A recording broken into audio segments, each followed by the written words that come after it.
Welcome to Kemfy online academy.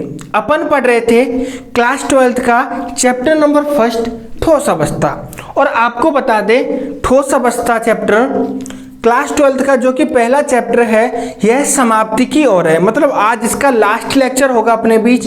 मेरी तरफ से ये बिल्कुल ऑलमोस्ट खत्म हो जाएगा ये चैप्टर आज, ठीक है। इसके अपन आज लेक्चर नंबर 9 में डिसाइड पढ़ेंगे अपन ठोसों के परावैद्युत गुण, ठीक है। तो इसको चालू करते हैं। तो बात करते हैं ठोसों के परावैद्युतीय गुण की। तो सबसे पहले बात करें, कोई एक अचालक पदार्थ है, ठीक है।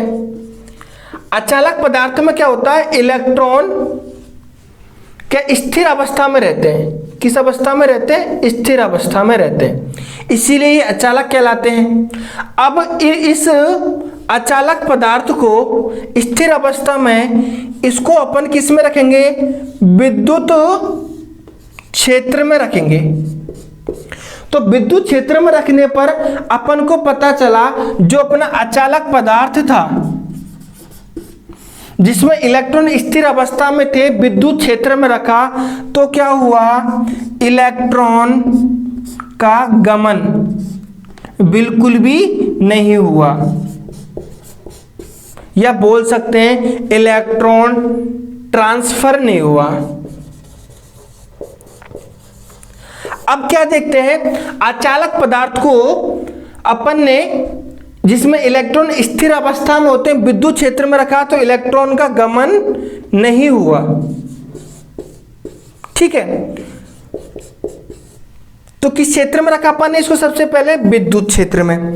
फिर देखते हैं, बात आती है कि इस अचालक पदार्थ को कि परावैद्युत क्षेत्र में रखते हैं। किस क्षेत्र में रखते हैं?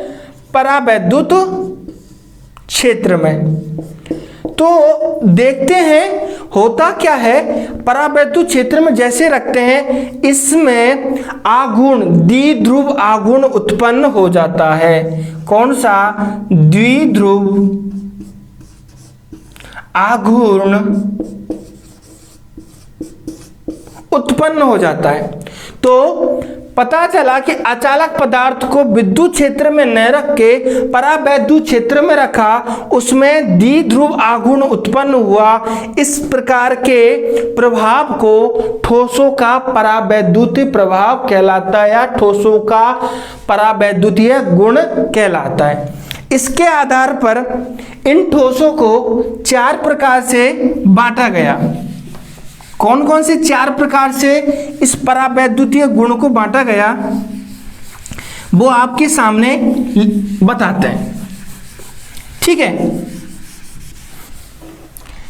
पहला है ताप विद्युत प्रभाव, दूसरा ताप विद्युत प्रभाव, पहला दाब विद्युत प्रभाव, तीसरा फेरो विद्युत प्रभाव, चौथा है प्रति फेरो विद्युत प्रभाव।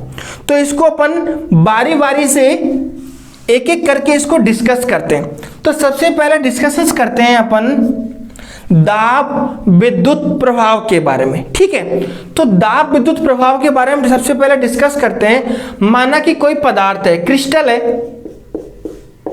ठीक है। इस क्रिस्टल पर अपन ने दाब या यांत्रिक बल, यांत्रिक दाब लगाया अपन ने इस क्रिस्टल पे, या अपन में बता सकते हैं इस क्रिस्टल पर यांत्रिक दाब या यांत्रिक प्रतिबल बोल सकते हैं, ठीक है। यांत्रिक बल।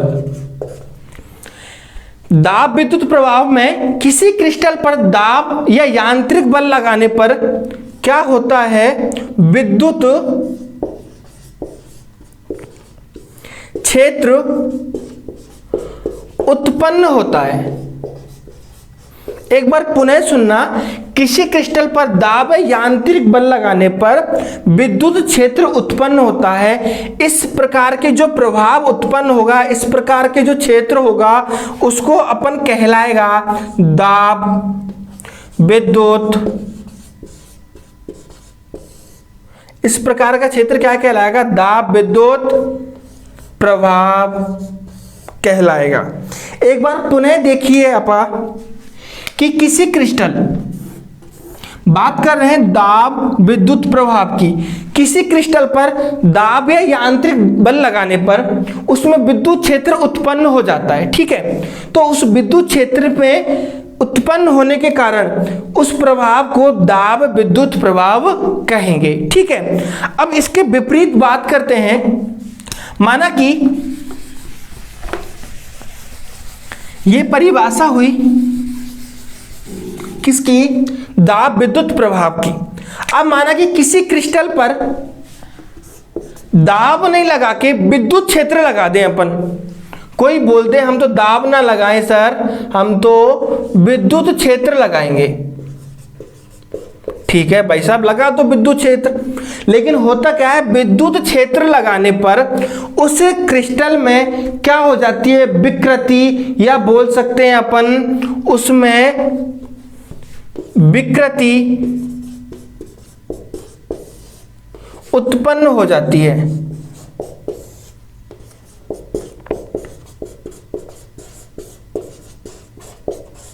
विकृति क्यों उत्पन्न हुई? क्योंकि विद्युत क्षेत्र लगाने पर वहां पे दाब या यांत्रिक प्रतिबल उत्पन्न हो जाएगा, और ये दाब या यांत्रिक प्रतिबल उस क्रिस्टल में क्या कर देगा? विकृति उत्पन्न कर देगा, या उसमें क्या कोई डिफेक्ट उत्पन्न कर देगा, और उस प्रभाव को अपन कहेंगे, को अपन विपरीत दाब विद्युत प्रभाव कहेंगे। अपन ने देखा किसी क्रिस्टल में विद्युत क्षेत्र लगाने पर क्या हो जाता है? उसमें विकृति उत्पन्न हो जाती है। किसके कारण ये विकृति उत्पन्न हो रही है? दाब यांत्रिक प्रतिबल उत्पन्न होने के कारण। तो इस प्रभाव को अपने विपरीत दाब विद्युत प्रभाव कह दिया। और इससे पहले अपन ने देखा था किसी क्रिस्टल में दाब यांत्रिक प्रतिबल लगाने पर विद्युत क्षेत्र उत्पन्न होगा, और उस प्रभाव को अपन दाब विद्युत प्रभाव कहेंगे, ठीक है। आपको एक इंपॉर्टेंट चीज बताते हैं, इस प्रकार के क्रिस्टल का उपयोग कहां पे करते हैं? जब किसी स्टूडियो में किसी गाने की रिकॉर्डिंग की जाती है, तो उस गाने की रिकॉर्ड प्लेयर में की जाती है। इसका उपयोग रिकॉर्ड पिकअप या रिकॉर्ड प्लेयर में किया जाता है, ठीक है। बस ये चीज बताने की थी, इसलिए मैंने बताया कि इसका उपयोग रिकॉर्ड प्लेयर में किया जाता है।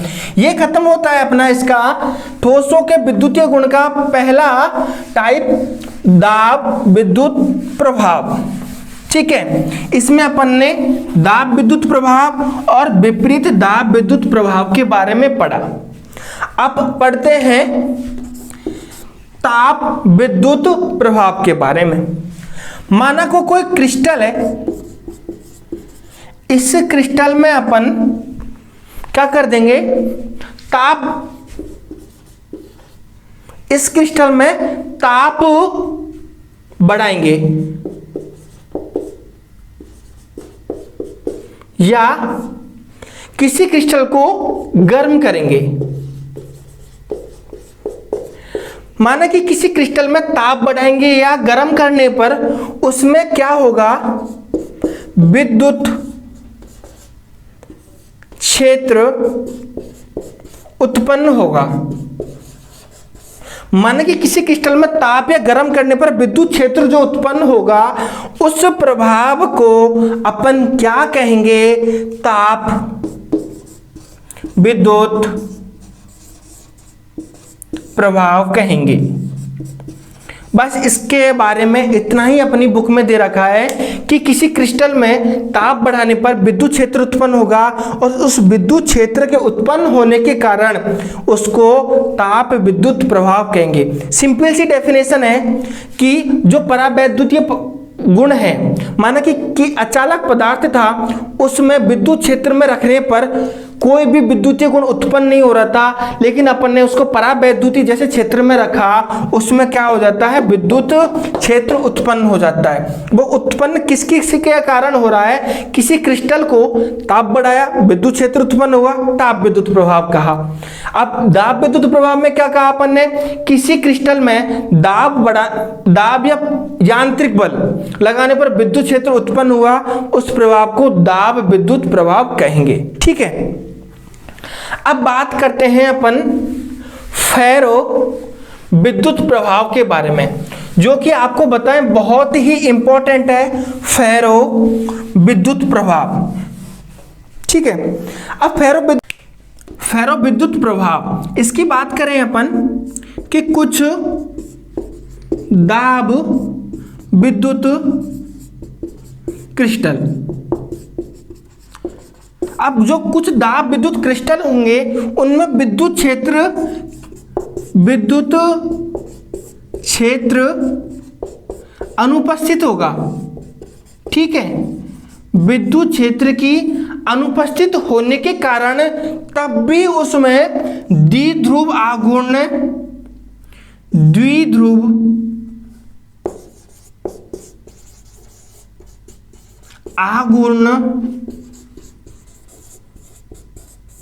उत्पन्न होगा। क्या कह रहा हूं कि फेरो विद्युत प्रभाव में कुछ दाब विद्युत क्रिस्टल जिनमें विद्युत क्षेत्र की अनुपस्थिति के कारण भी उसमें द्विध्रुव आघूर्ण उत्पन्न होगा। यदि इस क्रिस्टल में विद्युत क्षेत्र लगा दे अपन, इस क्रिस्टल में विद्युत क्षेत्र लगा देते हैं तो ये द्विध्रुव आघूर्ण होगा, उसकी क्या है, दिशा में बदलाव। किसकी दिशा में, द्विध्रुव की दिशा में। तो दोबारा बताते हैं, फेरो विद्युत प्रभाव में कुछ दाब विद्युत प्रभाव क्रिस्टल में विद्युत क्षेत्र की अनुपस्थिति के कारण भी उसमें द्विध्रुव आघूर्ण उत्पन्न हो जाता है, और इस द्विध्रुव आघूर्ण उत्पन्न हुए क्षेत्र में विद्युत क्षेत्र लगा देते हैं तो इस द्विध्रुव आघूर्ण जो उत्पन्न हुआ है उसकी दिशा में बदलाव किया जा सकता है, और उस प्रभाव को अपन क्या कहेंगे, फेरो विद्युत प्रभाव। ठीक है, इसके कुछ एक एग्जाम्पल है, वो है beryllium titanate, sodium potassium tartrate. तो ये एग्जाम्पल एक बार लिख लीजिएगा। एग्जाम्पल है बेरिलियम टाइटेनेट BaTiO3। दूसरा एग्जाम्पल है सोडियम पोटेशियम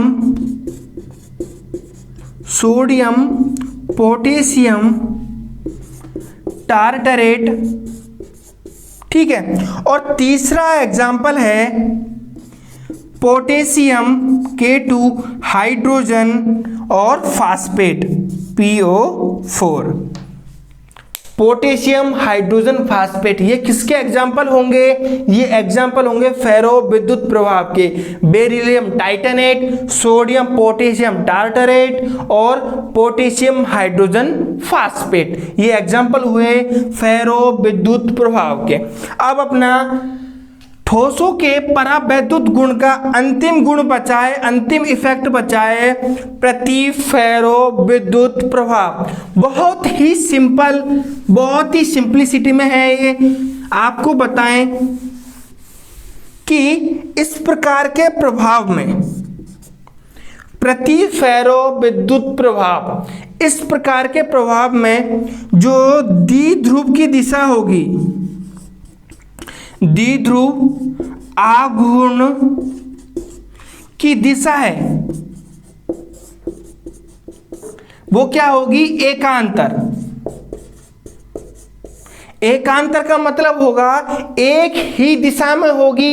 एक ही दिशा में होने के कारण इसका जो डाइपोल मोमेंट द्विध्रुव आघूर्ण है उसका मान क्या होगा, 0 होगा। और द्विध्रुव आघूर्ण का मान 0 होने के कारण उस प्रभाव को प्रति फेरो विद्युत प्रभाव कहते हैं। यह खत्म हुआ अपना ठोसों का परावैद्युतीय गुण। अब अपन ने जब शुरुआत की थी ठोस अवस्था की, तो आपके बीच मैंने एक चीज डिस्कस की थी क्रिस्टल और अक्रिस्टल के बारे में, ठीक है। और यह भी बताया था जो क्रिस्टल है उनका गलनांक निश्चित होता है और अक्रिस्टलों का गलनांक अनिश्चित होता है, ठीक है। क्रिस्टलों का ग्राफ ऐसा तत्व प्राप्त होता है जबकि अक्रिस्टलों का ग्राफ सतत प्राप्त होता है। ये आपके बीच में डिस्कस कर चुका हूं। एक छोटा सा माइनर सा टॉपिक बचा है सीमांत त्रिज्या अनुपात, उसको भी देख लेते हैं। सीमांत त्रिज्या अनुपात, ठीक है। सिंपल सा टॉपिक है, बस समझने का है, इसमें ऐसा कुछ भी नहीं है। सीमांत त्रिज्या अनुपात में बिल्कुल छोटा सा टॉपिक है, ठीक है। सीमांत त्रिज्या अनुपात किसे कहते हैं? माना कि किसी क्रिस्टल, अपन जानते हैं कि धनायन का आकार कैसा होगा? छोटा। व ऋणायन का आकार क्या होगा? बड़ा, ठीक है। तो धनायन का आकार छोटा होने के कारण व ऋणायन का आकार बड़ा होने के कारण इसका जो अरेंजमेंट होगा, इसकी जो व्यवस्थित होगी, ये किस प्रकार से व्यवस्थित होगा?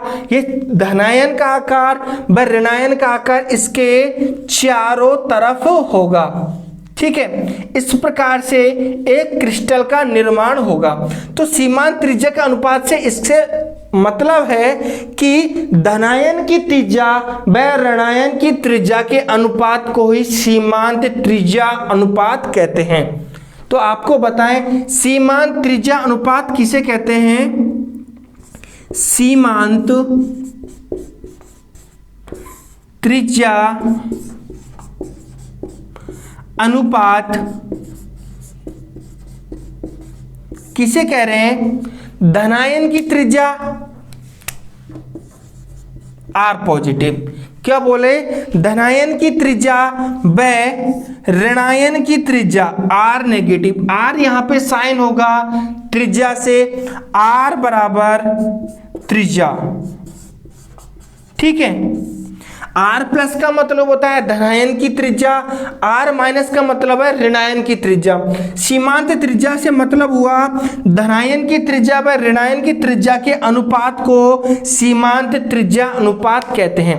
मैंने आपको बताया था सीमांत त्रिज्या में धनायन का आकार छोटा होता है, ऋणायन का आकार बड़ा होता है। ये इस प्रकार से व्यवस्थित होते हैं कि एक धनायन को चारों बगल से ऋणायन ने घेर रखा है। इस प्रकार को सीमांत त्रिज्या बोलते हैं। और सीमांत त्रिज्या का अनुपात होता है धनायन की त्रिज्या व ऋणायन की त्रिज्या के अनुपात को सीमांत त्रिज्या अनुपात कहते हैं। यह है अलग अलग चतुष्फलक के लिए अलग होती है और यह है अष्टफलक के लिए अलग होती है, घनीय के लिए अलग होती है। यह स्क्रीन पे आपको दिख रहा होगा। और आपको बताएं जो ठोस अवस्था वाला चैप्टर है यह खत्म हो चुका है। अब अपन नेक्स्ट चैप्टर जो कि अपना एनसीईआरटी के सिलेबस के अकॉर्डिंग चैप्टर नंबर 2 डिस्कस करेंगे नेक्स्ट आने वाले लेक्चर में। तो वीडियो को शेयर करना बिल्कुल भी ना भूलें और चैनल को सब्सक्राइब करें। धन्यवाद।